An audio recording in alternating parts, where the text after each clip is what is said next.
नमस्कार दोस्तों, मैं राहुल एक बार फिर से आप सभी का हार्दिक अभिनंदन करता हूं। दोस्तों, आज मैं आपको बताऊंगा एक दानव के बारे में जो देवताओं से भी ऊपर है। पर इससे पहले दोस्तों, अगर अभी तक आपने हमारा चैनल सब्सक्राइब नहीं किया है तो पहले कर लीजिए दोस्तों, क्योंकि ये बिल्कुल निःशुल्क, बिल्कुल फ्री है। इसके लिए आपको कोई भी चार्ज या शुल्क नहीं देना होता। दोस्तों आइए जानते हैं इस कहानी के बारे में।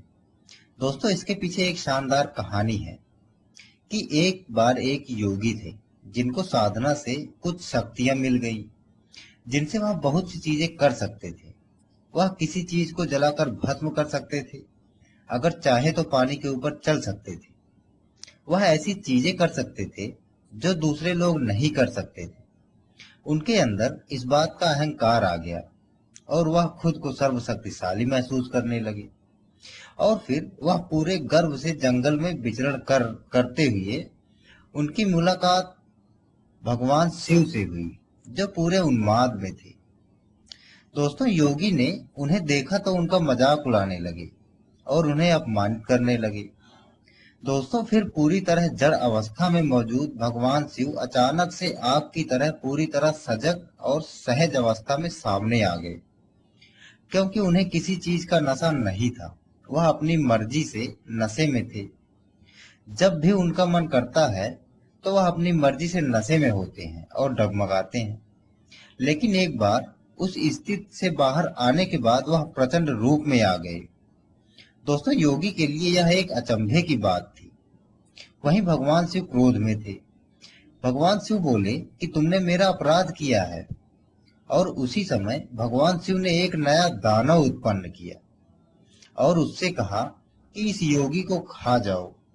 दोस्तों, दानव का आकार और प्रचंडता देखकर वह योगी शिव के पैरों में गिर पड़ा और दया की भीख मांगने लगा। दोस्तों, शिव नशे में तो थे ही, तो क्रोधित हो गए।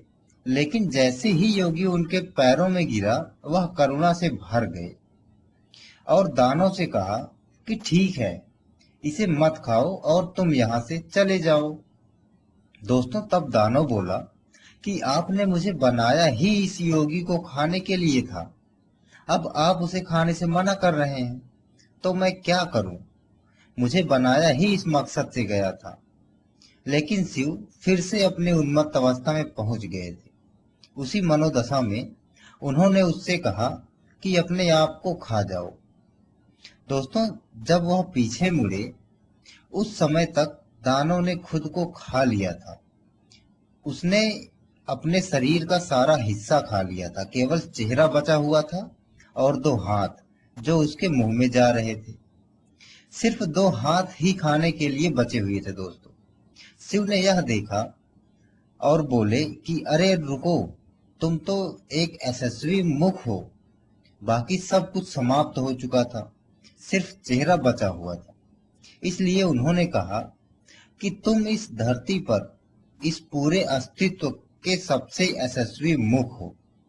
क्योंकि भगवान शिव द्वारा उन्मत्त अवस्था में कहे जाने पर कि आप अपने आप को खा लो, उसने तत्काल आज्ञा का पालन किया था।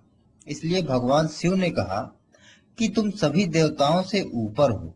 यही वजह है कि अगर आज आप किसी भी भारतीय मंदिर में जाएं, तो आप देवताओं के ऊपर इस मुख को देखोगे, जिसमें दो हाथ मुख में अंदर लिए जा रहा है।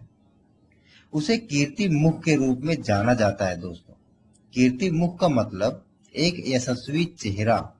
इसलिए वह एक बहुत ही यशस्वी मुख है जो अपने आप को खाने के लिए उत्सुक है। माना जाता है कि वह समय और आकाश और कुछ सभी चीजों से ऊपर है। देवताओं से ऊपर होने का मतलब है कि वह सभी आयामों से ऊपर उठ चुका है, क्योंकि देवता भी कुछ हकीकतों के अधीन होते हैं।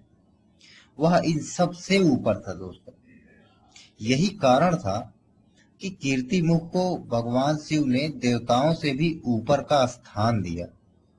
दोस्तों, अगर आपको ये रोचक कथा, ये रोचक तथ्य अच्छी लगी है तो इसे लाइक और शेयर करना ना भूलें और साथ में हमारा चैनल तो सब्सक्राइब करें ही करें।